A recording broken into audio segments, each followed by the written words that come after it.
spoke about how the people in Cahokia were performing energy sacrifices by splitting the pranamaya kosha. Can you tell us a little bit about sacrifices and what exactly happens in the process?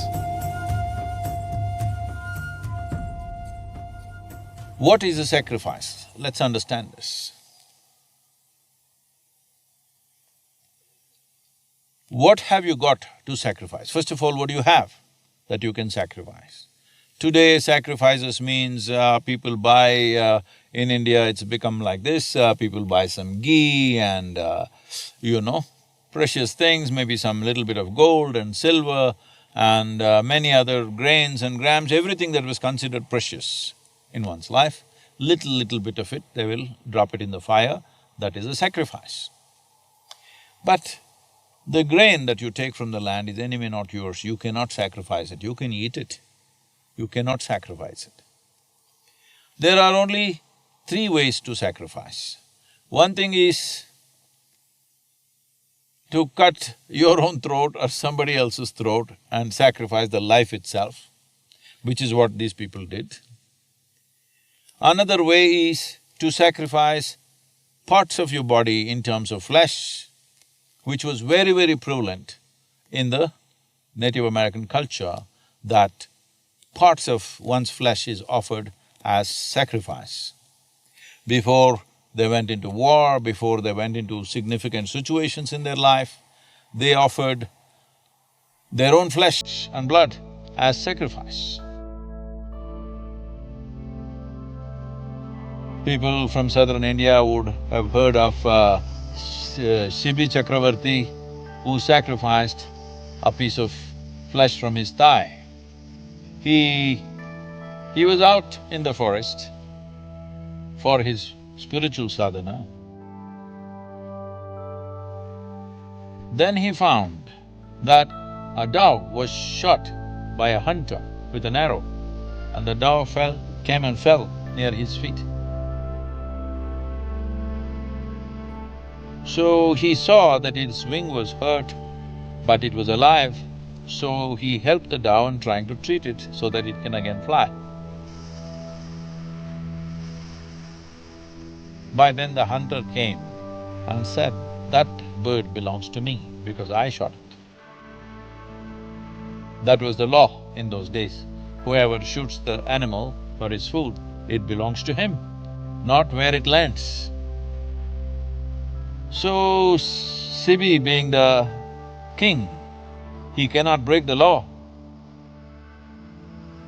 He said, "See, I understand, but this bird came and fell at my feet.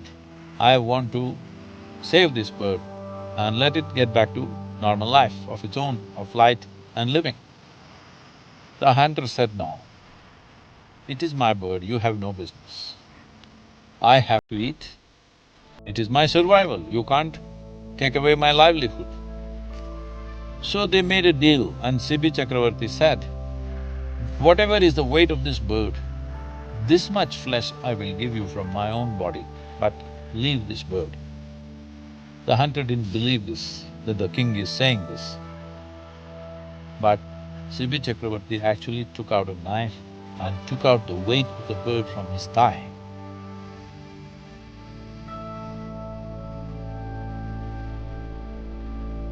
And he gave it to the hunter.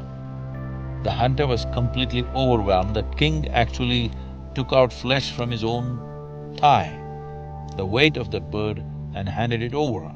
So this sacrifice is hugely celebrated in the Indian culture, that Sibi Chakravarti's sacrifice is considered as the greatest thing a ruler could have done. Like this, people have sacrificed life, their own flesh, various things.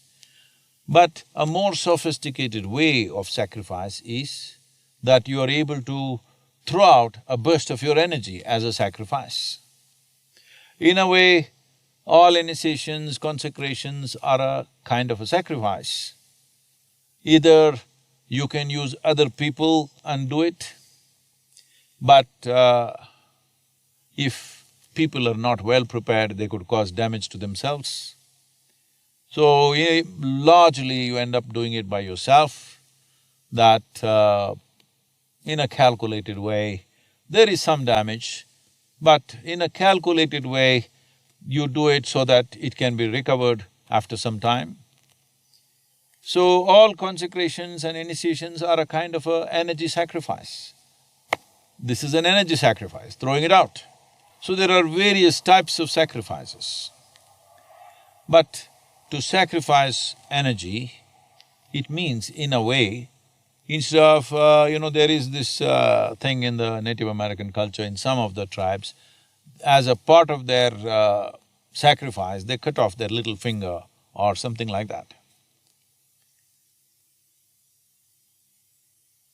Instead of cutting off the little finger, that much energy, let's say I'm quantifying energy, which is a wrong thing to do, but I'm quantifying this. Let us say a certain amount of energy is needed to keep this little finger alive. Right now, to create that and keep it running. Now, you take this much energy and you sacrifice. Finger is still there. It is not coming from this finger alone, you've taken that much energy from your system. From your pranamaya kosha, you are chopping it off and putting it out because it can grow back. Your little finger, if you cut it, it doesn't grow back. But pranamaya kosha, if you cut a part of it and throw it out, it does the work. If the energy is refined enough, it'll be like many-fold over. If you throw this much energy, it becomes that much impact, but it grows back, that is the important thing. You are not a lizard that you can cut your tail and throw it and it'll grow back upon you. Your little finger doesn't grow back. So people sacrifice their hair. That's very much a part of almost every culture on the planet, particularly in India. People, when they want to offer something, they sacrifice their hair. Or in India, there is something called a Shramdan. That means people will go and sacrifice their time and energy by doing something hard for a temple or for a cause or something. Well, that's what is volunteering in a way. It's a kind of a sacrifice of time and energy at a certain level. The only thing that you have really as life is, you have certain amount of time and certain amount of energy. The sacrifice of time is of a different nature and it definitely, in many ways, enhances or evolves the spirit or the being into a much subtler possibility, just the sacrifice of time. I think somebody said this, I don't know if I'm right, it must be John Milton who said this, even they who stand which shall serve, or something like that, I'm paraphrasing. Even they serve who stand and wait because they're sacrificing time. And in terms of life, all that you have is time and energy. So sacrifice of flesh has been very much a part of this. And just now we were in the Lakota nation. We went to the site where General George Armstrong Custer fell in the battlefield, where he was killed. The Sitting Bull, who was the chief of Lakota, did not go into the battle. One thing is, he sacrificed 24 pieces of flesh from his arms. And his mother, who was a wise woman, said, after so much sacrifice and considering your age, you do not go to the battle. Let the young people fight, you take care of the people who are here, men, other children, women, other older people who are here, you take care of the tribe, let the young men fight. Well, that advice paid off very well for them, for the Lakota nation. So sacrifice of flesh has been in practice. So your sacrifice can be either be in terms of time, which all of you are doing in some way, or your sacrifice can be in terms of energy.